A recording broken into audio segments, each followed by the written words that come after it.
Bom dia a todos, bem-vindos a mais uma reunião clínica do Departamento de Pediatria da Faculdade de Medicina da USP. Estamos transmitindo aqui do Instituto da Criança e do Adolescente, do Hospital das Clínicas, e hoje uma reunião muito especial. Estamos recebendo o professor Marcelo Jatene, que gentilmente concordou em vir conversar com a gente sobre aspectos de inovação em cirurgia cardíaca. O professor Marcelo ele é professor associado da disciplina de cirurgia cardiovascular da Faculdade de Medicina da USP e dirige a unidade cirúrgica de cardiologia pediátrica do INCOR. Então, muito obrigado, professor, por ter vindo apresentar para a gente. Hoje, após a reunião, teremos o lançamento do livro, a segunda edição do livro Cardiologia Pediátrica da coleção aqui do Instituto, e a professora Magda, que é uma das editoras, vai, junto com o professor Marcelo, apresentar o livro assim que acabar a palestra. Então, quem está aqui já participa desse lançamento com a gente. Então, sem mais delongas, passar a palavra para o professor Marcelo Jatene. Muito obrigado, professor. Se quiser compartilhar a tela. Vamos lá. Bom dia a todos. É um prazer enorme poder estar presente nessa reunião de uma instituição e de um grupo que nós temos tanta e tão próxima ligação, respeito e carinho, por cuidarmos do mesmo ambiente, do mesmo tipo de paciente, vivendo as nossas angústias em procurar oferecer o melhor para as crianças portadoras de diferentes tipos de doenças e, no nosso caso específico, de cardiopatias congênitas. Queria agradecer muito a professora Magda, em nome dela, cumprimentar todos os professores da instituição, do Instituto da Criança, e queria agradecer muito ao Alberto por nossa troca constante de contatos, o que facilitou muito a que a gente pudesse estar presente nessa apresentação.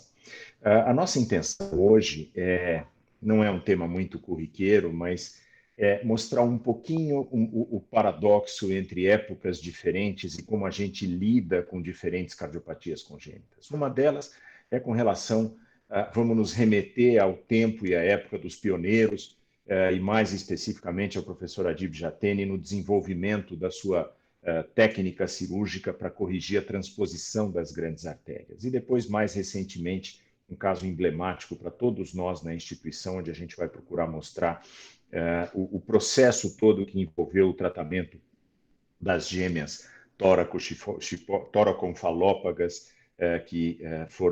que nasceram aqui na instituição, foram tratadas no Instituto da Criança, depois foram transferidas aqui para o INCOR, onde a gente deu a sequência no tratamento e na separação dessas crianças.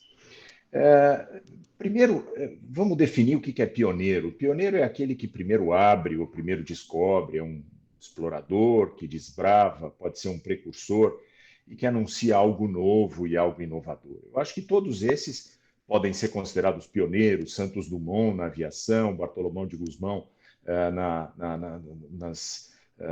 como um dos bandeirantes, e mais na nossa área específica, por exemplo, o transplante de coração. Até o final dos anos 50, início dos anos 60, era absolutamente imponderável a possibilidade da troca de um coração, e isso foi viabilizado na África do Sul pelo Dr. Christian Barnard e depois pelo professor Zerbini na nossa instituição. E na cirurgia cardíaca, eu acho que a gente pode considerar o Dr. Adib Jatene como um dos pioneiros no desenvolvimento de uma técnica cirúrgica conhecida como operação de Jatene para tratar a transposição das grandes artérias. O que nós vamos tentar mostrar é uma parte de uma história de um homem, um pesquisador nato, um cirurgião espetacular que eu tive a oportunidade de conviver em campo cirúrgico durante décadas. Vamos considerar alguns aspectos de indicação, fisiopatologias, táticas cirúrgicas e reforçar que os pioneiros, em geral, desenvolvem conceitos duradouros, que, claro, são modificados durante o tempo, mas que são duradouros com o passar da história.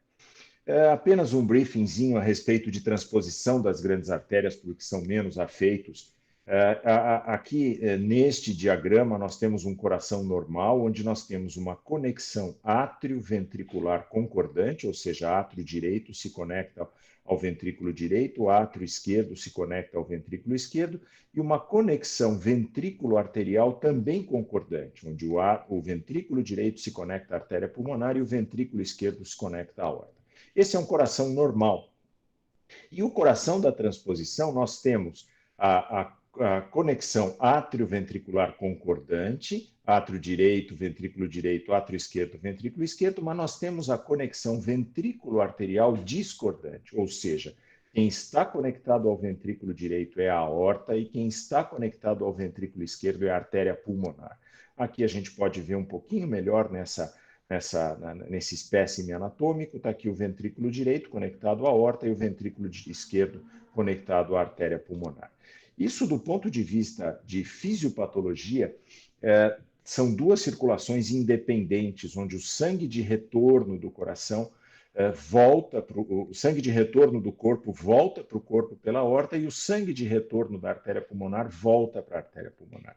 Essa situação é uma situação incompatível com a vida, tanto é que a história natural mostra que em uma semana 30% das crianças falecem se não são submetidas a nenhum tipo de tratamento, mais de 50% em um mês e praticamente 90% em um ano falecem desde que não tratadas a tempo. A transposição corresponde a cerca de 5 a 7% de todas as cardiopatias congênitas. Ela é a cardiopatia cianogênica mais frequente no recém-nascido, é uma incidência um pouquinho maior em meninos. E no desenvolvimento das técnicas cirúrgicas para corrigir essa cardiopatia, o que havia disponível em 1975, quando o Dr. Adib descreveu a sua cirurgia? Existiam operações no nível arterial, conhecidas como operação de Senning e operação de Mustard. Não vou entrar em detalhes técnicos a respeito das cirurgias, mas o conceito era um conceito simples de entender. O sangue de retorno do corpo que vinha pelas veias cava era direcionado por flaps intraatriais e túneis intraatriais para o ventrículo esquerdo, que estava conectado à artéria pulmonar. Ou seja, o sangue das cavas chegava na artéria pulmonar. E o sangue de retorno das veias pulmonares se conectava à válvula tricúspide, através desses flaps intraatriais, e daí à aorta. Ou seja, se corrigia fisiologicamente a transposição, mas não anatomicamente, fato que deixava o ventrículo direito ainda como um ventrículo sistêmico que acabava relacionado com eventual falência da sua função e ocorrência de disfunção, insuficiência valvar e muitas vezes uma evolução indesejada para esses pacientes. Então, a busca constante por uma correção a nível arterial foi se materializando a partir do final dos anos 60 e início dos anos 70. Existiam também procedimentos paliativos, porque para que uma criança com transposição sobreviva, ela precisava de shunts intracardíacos. Um desses procedimentos eram procedimentos onde se fazia a abertura do septo interatrial, ou cirúrgica ou através de catéter balão, como a técnica desenvolvida por Hashkind. Depois, operações para casos específicos de transposição com estenose pulmonar e CIV, conhecida como operação de Rastelli, e inúmeras tentativas sem sucesso de correção a nível arterial, onde o conceito era claro. Ou seja, se os vasos estão trocados, o que a gente faz? A gente destroca, secciona e sutura, ao contrário, mas ainda com um processo sem solução para o manejo das artérias coronárias, que eram ramos da aorta, e se não transportadas para a neo-aorta, continuavam saindo do ventrículo direito com sangue não oxigenado. Para isso se estudou muito espécimes anatômicos, se procurou entender a relação das artérias, muitas vezes elas podiam ser lado a lado, com a aorta à direita da artéria pulmonar, onde a artéria pulmonar saía do ventrículo esquerdo e a aorta saía do ventrículo direito, mas esse aspecto era o mais comum, com a aorta anterior, com vasos em disposição antero-posterior, conectada ao ventrículo direito e a artéria pulmonar posterior conectada ao ventrículo esquerdo. Uma série de outros fatores acabaram influenciando para o sucesso da cirurgia de revascularização do miocárdio. O grupo cirúrgico do qual o Dr. Adib Jatene trabalhava já tinha uma experiência com cirurgia de revascularização do miocárdio, na época em mais de 1.000 casos, porque nesta época a cirurgia de revascularização era uma cirurgia recente.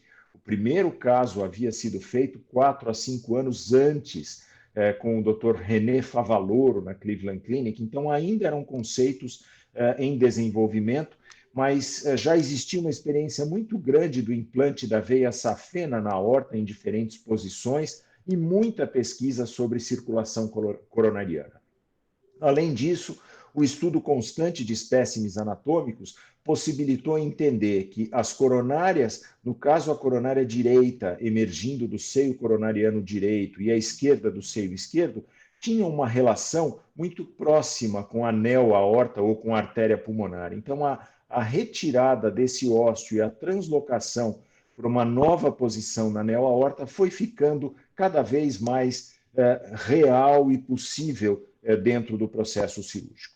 Até que em 1975, o Dr. Adib publicou a sua técnica de sucesso, o primeiro caso com sucesso, com a realização da operação de transposição, conhecida hoje mundialmente mais de quase 50 anos depois como operação de Jatene, onde o conceito é simples, se os vasos estão trocados, destroca os vasos, mas o grande pulo do gato foi o manejo da circulação coronariana, onde se pôde realizar a translocação e o transporte dessas artérias para novas artérias.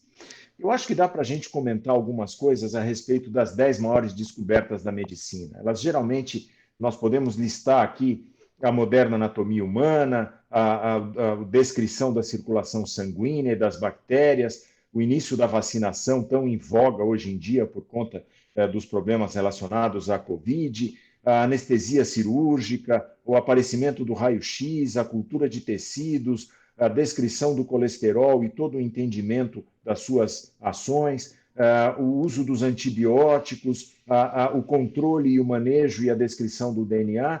E todas essas descobertas, 70% elas eram oriundas de universidades ou de escolas médicas. Nenhum dos descobridores de todos essas descobertas eram considerados gênios, mas eles tinham uma qualidade comum, bastante talento e habilidade, intensa curiosidade e pesquisa contínua, o que acabava nivelando todos eles. Se a gente for considerar a cirurgia da transposição, publicada em 1975 e 76, nós temos um número enorme de citações no Web Science, isso no momento em que o Dr. Adib ainda estava ativo.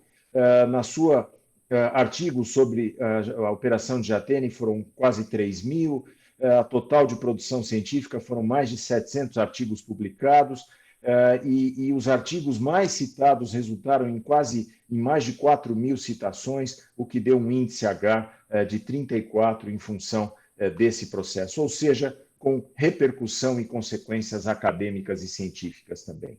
Esses foram os casos pioneiros. Aqui a primeira paciente que sobreviveu à cirurgia, onde nós podemos ver a aorta conectada, o início da aorta conectada à artéria pulmonar e a neo-aorta conectada ao ventrículo esquerdo. Aqui um outro caso onde na época se usava uma interposição de um tubinho para reconstruir a artéria pulmonar, não se tinha um domínio perfeito da técnica, e esse é um cateterismo da primeira criança que sobreviveu, onde nós podemos demonstrar o ventrículo direito conectado à artéria pulmonar e o ventrículo esquerdo conectado à aorta, com as coronárias perfundidas, resultando no controle da transposição.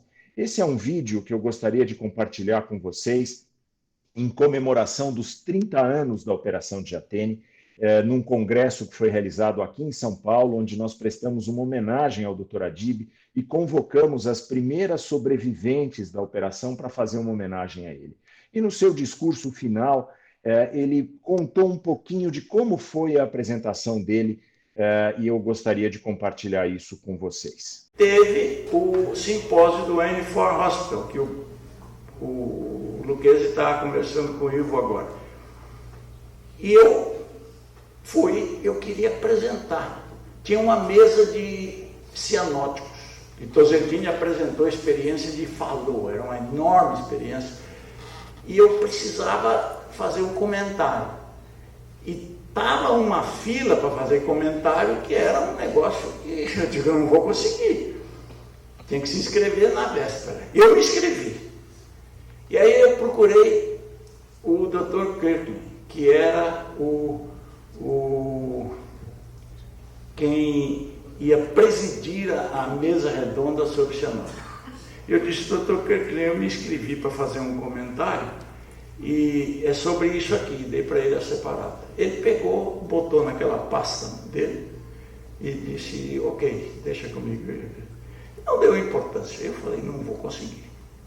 No dia seguinte, o Lucchesi lembra disso, o Dr. Kirk estava me procurando e me disse, eu vou te dar 2 minutos para você apresentar isso aí. Tá bom, eu fiquei quieto, acabou a mesa, ele teve um comentário, depois ele me chamou e eu apresentei.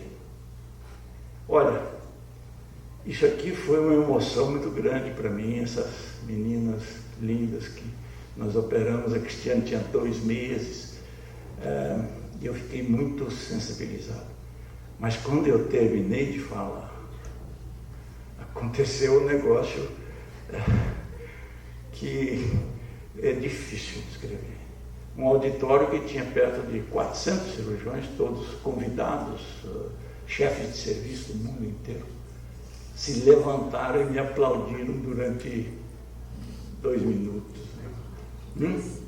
3 minutos de eloquência. Foi uma coisa assim fantástica. E aí, bom, saiu no US Today, na primeira página, aquela coisa toda. E eu fui no ATS no ano seguinte. E eu escrevi o trabalho com 2 casos, um vivo e um morto. Mas o que estava vivo estava bem. Nesse intervalo, nós operamos mais 5 doentes. Morreram 5. E o Luiz disse que eu estava preocupado. A preocupação era, eu vou apresentar os 2 casos,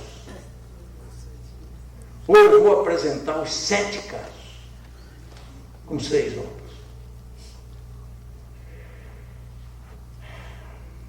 Eu disse, não, eu vou apresentar os 7 casos com 6 óculos. E eu apresentei. Quando eu acabei, fizeram umas perguntas, coisas. Veio falar comigo o doutor Cooley. Disse, você fez uma das coisas mais importantes que eu já assisti. Porque se você tivesse apresentado o que estava no seu resumo, você ia fazer com que um grande número de cirurgiões aqui fosse se meter a fazer essa operação, ia ser um desastre. Não é que essa sua atitude foi. E foi isso que me deu credibilidade. É interessante, porque não são os sucessos que dão a credibilidade, é a honestidade. É o jeito de ser honesto, intelectualmente honesto. De lá...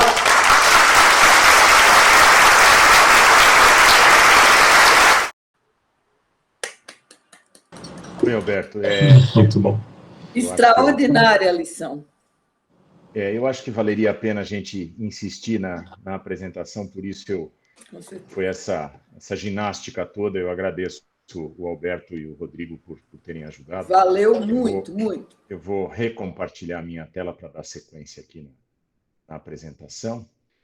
Voltando àquela nossa, depois da apresentação, só comentando que importante era ter perseverança, honestidade intelectual e humildade. Eu acho que são ingredientes muito importantes para o sucesso de qualquer um de nós nas nossas respectivas áreas de atuação. Aqui as cartas que enviaram para ele, e aqui mostrando os resultados iniciais da operação, que no início, quando a cirurgia foi descrita, nos anos 70, a incidência de mortalidade ainda era muito alta, se tinha pouco domínio de técnica ainda, de lidar com os fatores complicadores da evolução. E depois, à medida que o tempo foi passando, a experiência foi se acumulando, a gente passou a ter resultados muito favoráveis. Por exemplo, essa é uma casuística de quase 10 anos seguidos do Hospital do Coração, onde a gente mostra uma mortalidade muito pequena e vários anos seguidos sem mortalidade em recém-nascidos submetidos a essa cirurgia. Aqui na verdade, é um consórcio de serviços de cardiologia pediátrica do mundo todo, publicado no JACC, que é uma revista muito importante na área de cardiologia, mostrando a experiência inicial com a cirurgia de transposição, mostrando uma mortalidade inicial ao redor de 40% na maioria dos serviços, e à medida que o tempo se foi passando, o número de casos foi se acumulando, e a mortalidade, tanto hospitalar como intraoperatória, foi diminuindo a níveis próximos a 2 a 3%, que acaba sendo aceito pela maioria dos serviços e exercitado pela maioria dos serviços no mundo afora. Assim como tratar transposição, tratar qualquer cardiopatia ou qualquer doença, seja pediátrica ou não, já manifestada na fase pediátrica, é importante a detecção pré-natal, é importante detalhes com relação à programação sobre o momento e o local do parto, todos os riscos cirúrgicos envolvidos, procedimentos que vão ser realizados no momento do nascimento, como abertura do septo interatrial, utilização de prostaglandina, definição do momento da cirurgia, cuidados com o desenvolvimento neuropsicomotor, preservação das funções cerebrais, cardíacas e cognitivas. Na infância, todos os processos relacionados à transição estrutural, recomendação de exercícios, iniciativas para melhorar a qualidade de vida. E depois, na idade adulta, alguns problemas relacionados à gravidez, necessidade de reoperações ou riscos recorrentes. Então, aqui, só mostrando, essas eram as primeiras meninas sobreviventes à cirurgia. Essa é a paciente mais velha, é uma jornalista, que hoje tem 46 anos de idade, tem 2 filhos formados também. E uma curiosidade, essa é uma outra paciente, que é esta daqui, que teve a sua filhinha, e essa é uma curiosidade, filha desta paciente, esta menininha nasceu com transposição também foi operada com sucesso e tem uma evolução boa. Essa é a Cristiane, na época desse slide, com 39 anos, com seus 2 filhos, ou seja, levando uma vida absolutamente normal e em ordem, como nós pudemos ver. Então, eu acho que, contando um pouquinho dessa história de pioneirismo, eu acho que as coisas se encaixam bem e dentro do que a gente havia sugerido e proposto. E falando agora um pouquinho a respeito de tecnologia, eu gostaria de contar uma história que é conhecida por muitos de vocês, como é que a gente lida com as situações em épocas atuais, em épocas até de pandemia, e como é que a gente conseguiu contornar uma situação dessas 2 menininhas conhecidas de todos, que são as 2 geminhas toraconfalópagas, que é a Sara e a Eloá. Esse é um vídeo que não tem som, então eu não teria preocupação maior. Foi a separação de gêmeas, como a gente pôde ver. A cirurgia foi realizada no dia 9 de dezembro, mas o diagnóstico do problema das crianças foi feito em Rondônia, através de um pré-natal, um exame pré-natal, onde foi diagnosticado que eram 2 gemelares, a mãe era uma mãe de 29 anos, já tinha um filho saudável, e aí no interior de Rondônia foi feito o diagnóstico, essa menina foi encaminhada para o Hospital das Clínicas ao redor do 8º mês, e depois foi programado o parto aqui na nossa instituição. Aqui no Instituto Central, no dia 23 de setembro, nasceram as menininhas, aqui os exames, a ideia de todos os dados no momento do nascimento, se tinha um peso estimado de cada uma delas ao redor de 2,100, porque o peso total era de 4,200. É claro que essa aferição não era possível ser feita da forma como se propôs. Aqui apenas alguns dados dessas meninas. E esse é o aspecto visual das crianças, muitos conheceram, porque ela ficou internada um bom tempo no Instituto da Criança, e foi feito todo um pré-planejamento que se iniciou com exames de imagem, com exames de tomografia.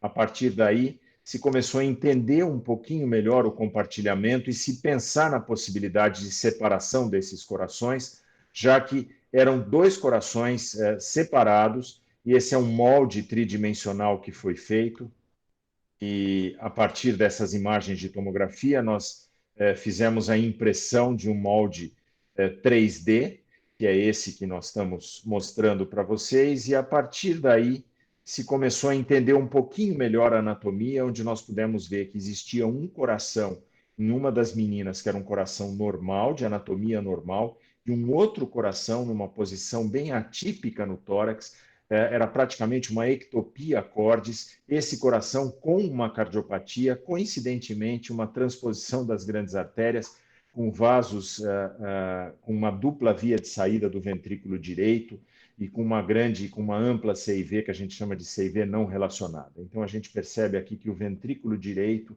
avançava em direção ao tórax da outra criança.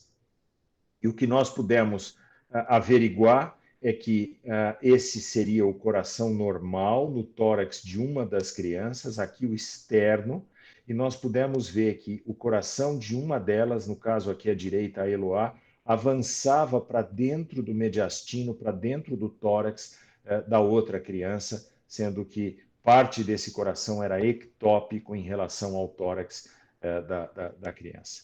Imagens foram sendo captadas, a gente passou a entender um pouquinho melhor a anatomia dos defeitos, e o que a gente pôde considerar, além de fazer imagens mais detalhadas, é que aqui em azul e verde o coração normal, em vermelho e amarelo o coração com a cardiopatia, e existia um compartilhamento, uma conexão desses corações, onde o coração normal tinha uma veia cava esquerda, e desta veia cava esquerda saía um vaso que se conectava ao átrio direito da criança com cardiopatia, onde seria exatamente nessa região onde a gente está apontando, e pode ser visto com mais detalhe agora a partir dessa ampliação. Então, essa é a conexão entre os 2 corações, e aí é que a gente começou a se programar para fazer a separação desses coraçõezinhos. Então, a partir do estudo dos moldes, nós simulamos em 2 bonecos,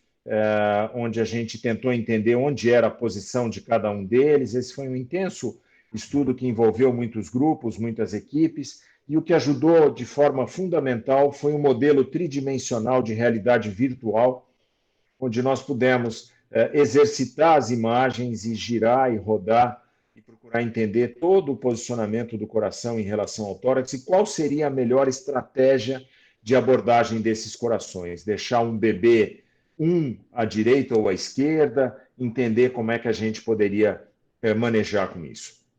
Então, a gente voltou às épocas dos videogames e começou a trabalhar um pouquinho essas imagens, e aqui a gente está vendo o local de conexão, onde tinha essa veia cava esquerda, e a conexão, que seria este vaso conectado ao outro coração. Uma coisa que chamava atenção é que a frequência cardíaca de ambas as crianças era igual.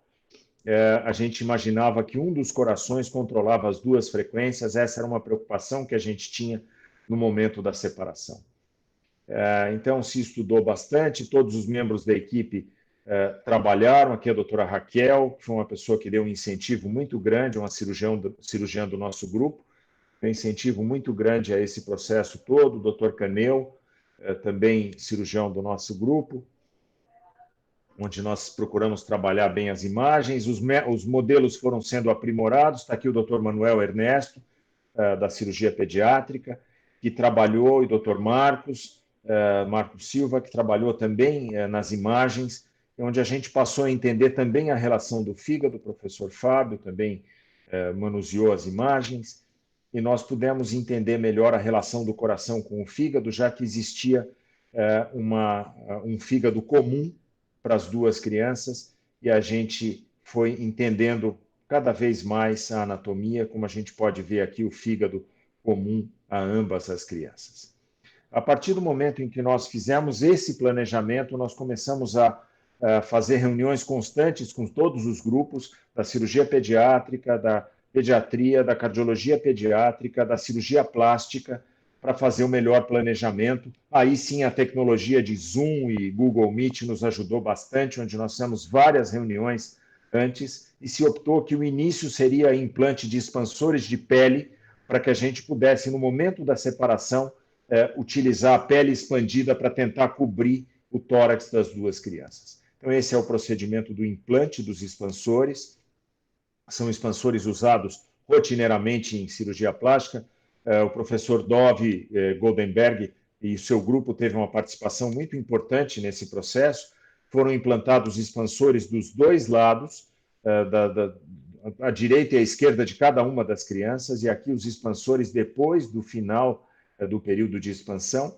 E, além disso, nós fizemos uma simulação da cirurgia com todas as equipes que iam participar no procedimento. Isso foi feito 2 dias antes, no mesmo ambiente cirúrgico, onde nós pudemos definir posicionamento de mobiliário, posicionamento das equipes, posicionamento dos bebês, como é que nós faríamos para transferir essas crianças de uma sala para outra após a separação, que movimentos a gente faria, onde ficariam os mobiliários, ou seja, a gente procurou fazer uma programação muito minuciosa com a presença dos anestesistas, das duas crianças, das equipes da cirurgia pediátrica, cirurgia plástica e todo o grupo de enfermagem e equipes de apoio. Aqui no dia da cirurgia, o planejamento da cirurgia também foi feito, e as crianças chegando no centro cirúrgico, e a partir do planejamento feito 2 dias antes, nas mesmas salas cirúrgicas, nós pudemos fazer com que o procedimento se desenvolvesse de uma forma um pouco mais tranquila em relação a tudo que a gente havia programado anteriormente.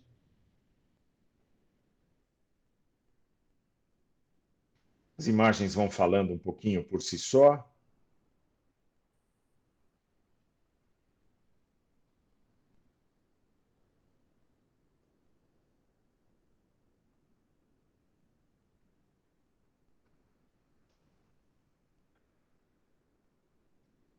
Todos os ajustes finais, o timeout, um repasse final, os 2 instrumentadores, um repasse final de todo o procedimento antes da gente dar início. Começou pela retirada dos expansores, esse é o expansor, uma equipe de apoio do lado de fora com profissionais de todas as áreas. Aqui a gente dando sequência à parte da separação cardíaca.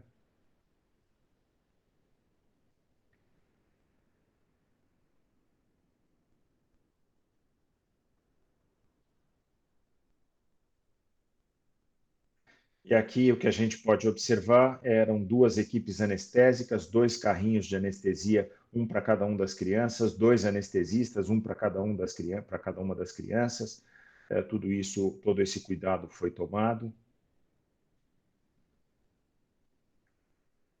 E aqui no momento da separação do coraçãozinho, uma das preocupações, aqui um coração aqui à esquerda, e o outro à direita, e aqui exatamente no momento em que foi feita a separação, e a preocupação era com a frequência cardíaca. É interessante que após a separação, a secção desse vaso comunicante, cada criança assumiu o seu ritmo cardíaco próprio, e nos deixando um pouco mais tranquilos. Depois o professor Wenes e a equipe da cirurgia pediátrica, Dr. Manuel e Dr. Marcos, entraram para fazer a separação do fígado. Existiam pedículos separados para cada uma das crianças, além de intestinos separados para cada uma das crianças. Está aqui a separação do fígado, realizado pela equipe da cirurgia pediátrica. E aqui, após a separação dos corações e do fígado, nós estávamos quase no final, a retirada do expansor, que estava agora em posição posterior, e a separação final com a secção da pele de cada uma das crianças.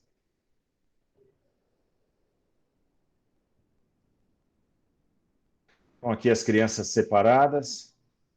Essa é a criança sem cardiopatia e essa é a criança com cardiopatia. Percebam que o coração, a imagem é muito fiel ao que mostravam a tomografia, com o coração ectópico, com a cardiopatia. E essa criança com o coração normal, com anatomia cardíaca normal, foi transferida para uma outra sala cirúrgica que já estava pronta, aguardando para a realização do procedimento. E aí nós passamos ao procedimento de fechamento da cavidade torácica e cavidade abdominal. Aqui é o transporte da criança para outra sala, e aí nós demos sequência no procedimento com a equipe da cirurgia pediátrica, com a colocação de uma tela para isolar o conteúdo abdominal. Depois nós fizemos a cirurgia cardíaca paliativa nessa criança, com a secção e sutura do canal arterial e a bandagem do tronco pulmonar. A equipe da cirurgia plástica procedendo o fechamento do tórax, e aqui essa criança, que é a criança sem cardiopatia, foi possível a colocação da tela e o fechamento com o uso dos expansores, sobrou pele, foi possível o fechamento direto da pele da cavidade abdominal, e todo o externo que existia na criança foi deixado para essa criança, já que o outro coração era ectópico, e também foi possível o fechamento direto do tórax dessa criança. E a outra criança que tinha a cardiopatia, que é essa, o que se pôde ver foi a colocação, a rotação de um enxerto de pele para cobrir a cavidade torácica e depois a utilização de curativos com aspiração a vácuo que puderam ser utilizados. Esse é o aspecto final da operação. Aqui o aspecto final, imediatamente antes do transporte de cada uma das crianças para a UTI. Tivemos algumas emoções extras, acabou a energia no hospital, mas todos os respiradores, ventiladores tinham bateria e entraram em ação os celulares e as luzes dos celulares. A equipe se manteve bem tranquila até que se restabelecesse e voltasse a energia por conta do gerador. Felizmente funcionou e nós pudemos dar sequência no procedimento. Está aqui a volta da energia. Eu acho que queria cumprimentar muito e agradecer mais uma vez a todas as equipes que participaram. No final, após o término do procedimento, que levou mais de 10 horas no centro cirúrgico do INCOR, nós tivemos uma reunião e um briefing final, discutindo todos os aspectos com todas as equipes que participaram, e aqui um trabalho que envolveu 40 pessoas de todos os grupos e de todas as equipes que participaram. Esse é o aspecto final da Eloá, já totalmente cicatrizada. A Eloá agora está traqueostomizada, com uma gastrostomia, se recuperando relativamente bem dentro das suas limitações cardiológicas. E aqui as duas crianças, sendo que uma delas já voltou para a sua cidade de origem, a outra ainda permanece internada, mas em fase final de resolução do seu problema, para que ela também tenha alta e possa voltar. Eu acho que era isso que eu tinha a mostrar. Eu agradeço muito a oportunidade, peço desculpas pelos problemas que nós tivemos com relação à parte de áudio e de vídeo, mas eu acho que deu para aproveitar e deu para mostrar, e agradeço ao Alberto por ter conseguido manejar e mostrar as imagens. Nossa, professor, muito emocionante o relato, demais. E o orgulho de fazer parte da instituição que conduziu esse procedimento, né? Professora Magda, quer comentar? Acho que 2 momentos muito emocionantes, 2 lições extraordinárias, né? A honestidade intelectual, né? Que é a grande lição do Dr. Adib, e agora você mostra toda essa persistência, essa liderança, e o cuidado, o amor a essas crianças, né? E, no fim, não saíram bem a Sara e a Eloá. Eu tinha visto esse vídeo quando, há uns 2 meses atrás, os colegas do INCOR apresentaram no Inova HC esse feito extraordinário, que foi conseguir separar essas 2 crianças com sucesso, as 2 vivas e com boas perspectivas, né? Parabéns, acho que foram 2 lições inesquecíveis, né? Que a gente não vai esquecer dessa reunião por conta disso, né, Vicente? Vicente está aí. Sem dúvida, foi muito bom. Eu já Eu acho que celebrar quem deu contribuições tão bonitas para todos nós é realmente uma coisa que tem de ser cultivada sempre, né? Sim.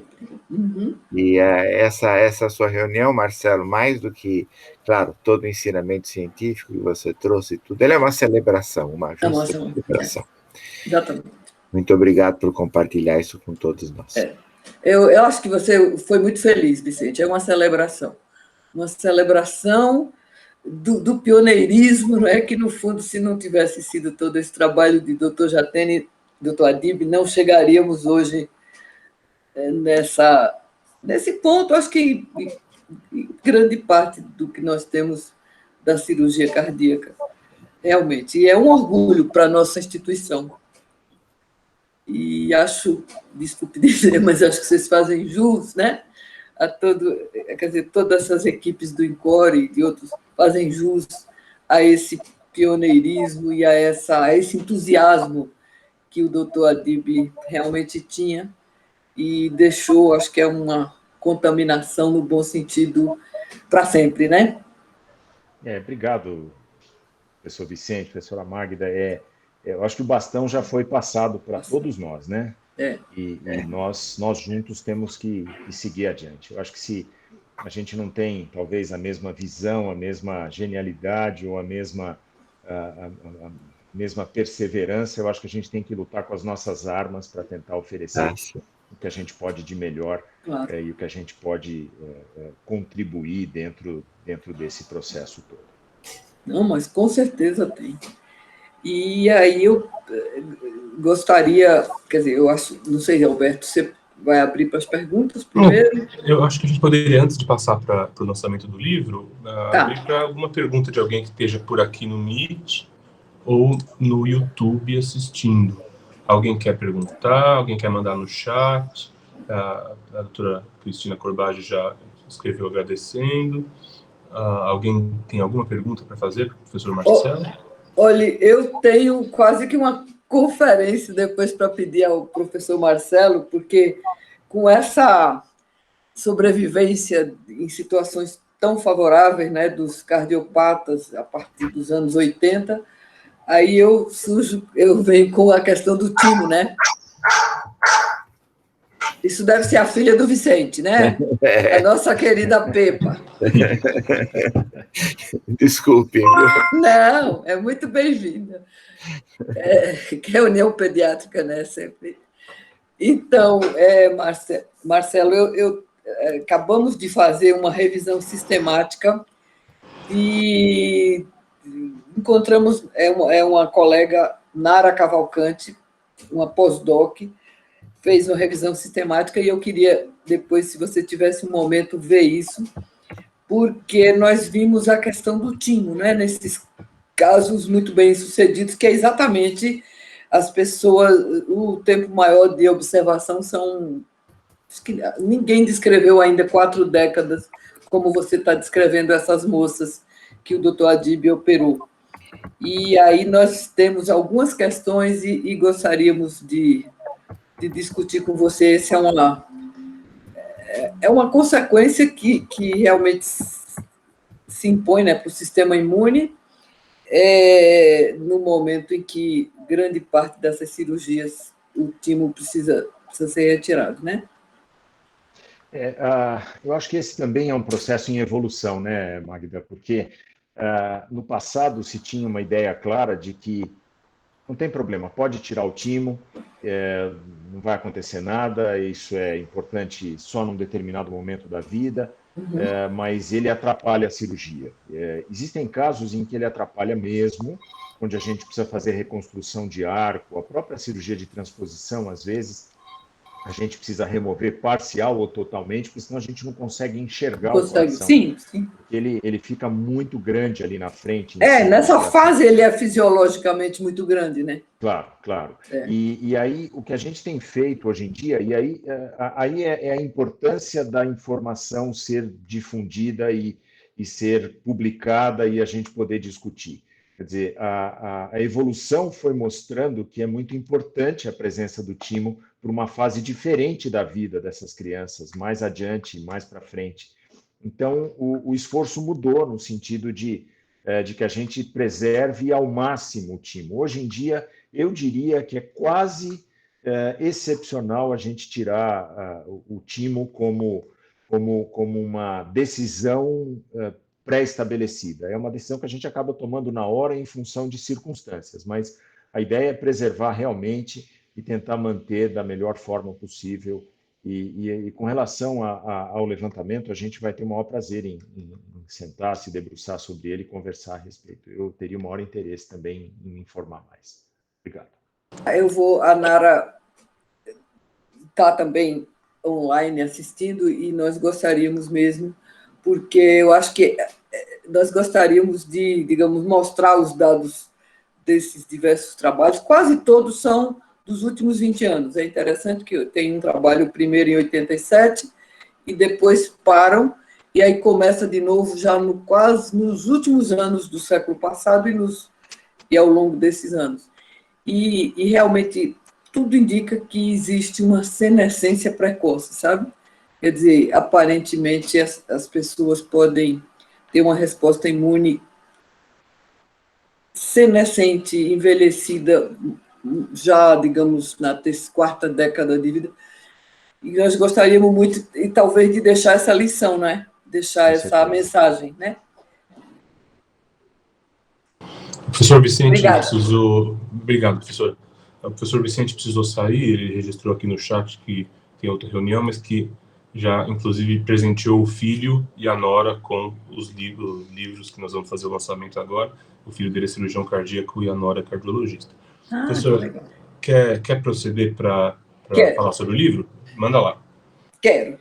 Então, nós hoje temos a honra muito grande de lançar esse livro, que é, na realidade, a segunda edição, mas, de fato, é uma primeira edição, é um livro completamente reformulado, quer dizer, é uma segunda edição, mas uma edição completamente diferente, inclusive com coordenadores diferentes. E a primeira tinha sido lançada há mais de 10 anos, é o livro de cardiologia pediátrica da nossa coleção, né, da pediatria do Instituto da Criança, da editora Manoli, que foi coordenada justamente pelo professor Marcelo Jatene, pela doutora Jaqueline Wagefuhr e pelo doutor Gustavo Foronda, que está aqui, eu vi ele há pouco aí.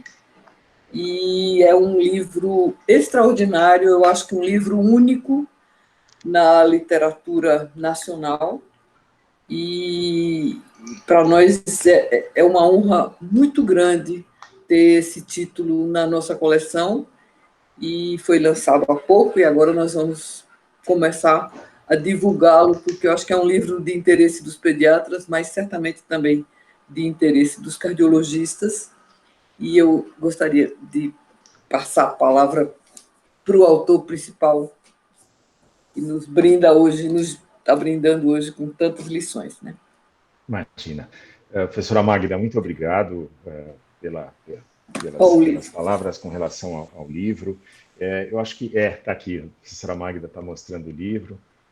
Eu acho que quando a gente termina um livro e lança o livro, a gente se sente meio com várias sensações, né? Primeiro, nasceu o filho, né? Eu acho que a gente cuida dele com tanto carinho durante todo o processo, e a partir do momento em que ele passa a existir, a gente realmente se orgulha bastante. Eu queria dividir a realização e a possibilidade desse livro ter sido lançado com a doutora Jaqueline e o doutor Gustavo, que nos ajudaram e repartiram todas as funções na edição do livro. O Gustavo está conectado, depois eu gostaria que ele comentasse alguma coisa também.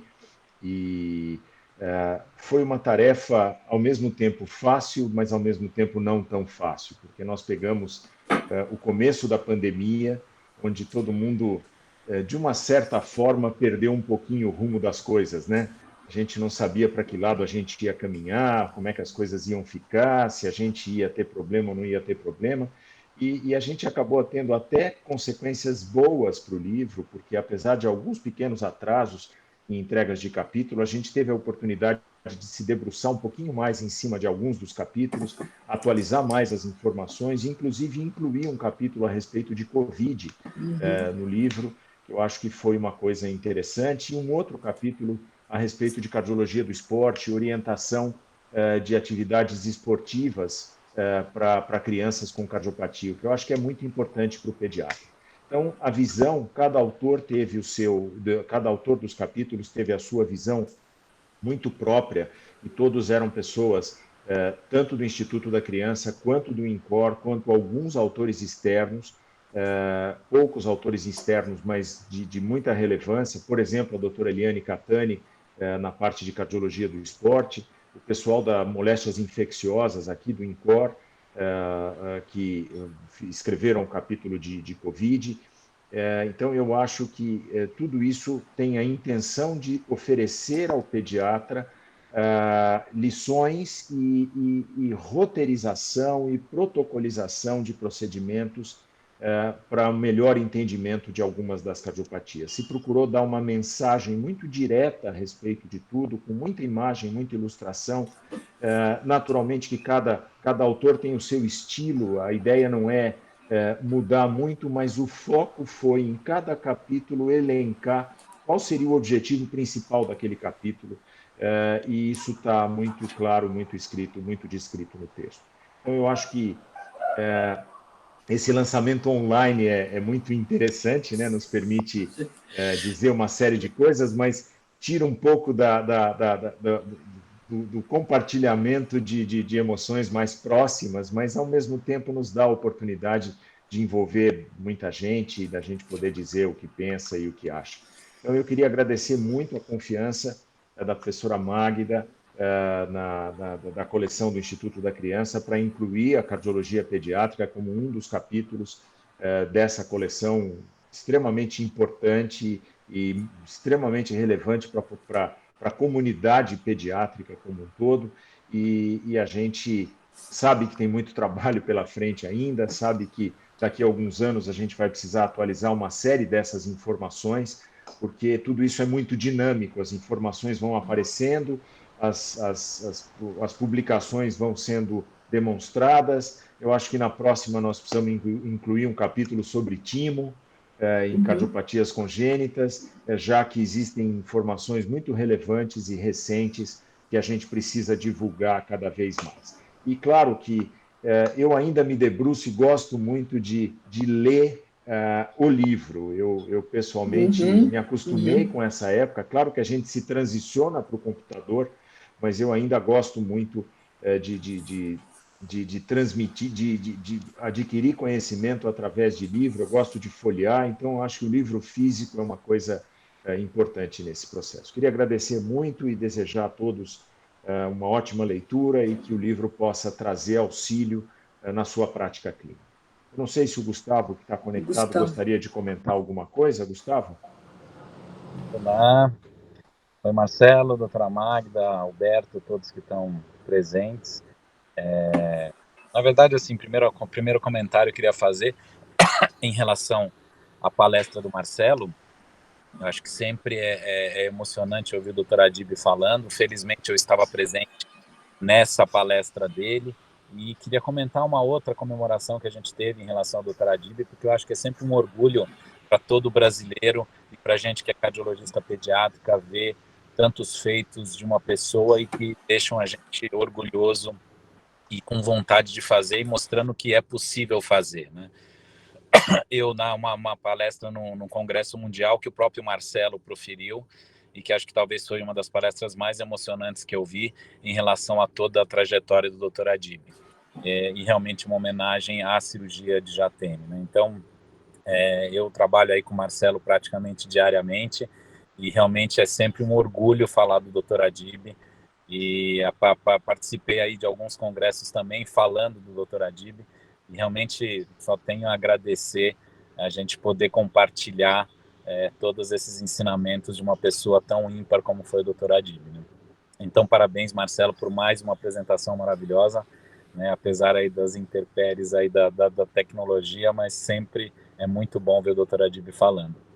Em relação ao livro, eu só tenho a agradecer a parceria do Marcelo e da Jaqueline, e o convite né, do Instituto da Criança, doutora Magda e todos os outros editores maiores, doutor Paulo Maluf, doutora Benita, em relação a poder participar de uma obra tão, assim, a gente fez com muito carinho, pensando em ajudar muitos pediatras, mas saiu uma obra que realmente não só para os pediatras, mas para os cardiologistas pediátricos também é uma obra muito completa, e realmente dá muito orgulho a gente ter participado, como o Marcelo falou, né? Quando a gente consegue lançar, é como se nascesse um outro filho aí.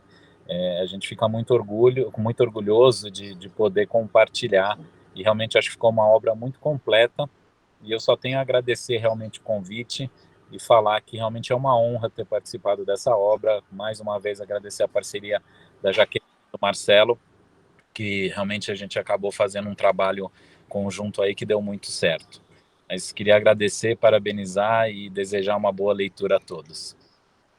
Realmente é uma obra muito completa. Outra coisa, vocês convidaram muita gente, né? Isso é muito importante. Vocês reuniram um time enorme dos melhores cardiologistas pediátricos que nós temos, e acho que isso é um livro realmente que enriquece muito a coleção, e acho que enriquece a literatura brasileira nessa área, né? Porque a gente tem que lembrar que só de as cardiopatias congênitas são as malformações mais comuns, né? Mais ou menos 1 em cada 100 crianças nasce, são 9 mais ou menos em 1000, nasce com cardiopatia congênita. Então, realmente, o pediatra, o neonatologista precisa conhecer muito essa área, né? Muito, muito.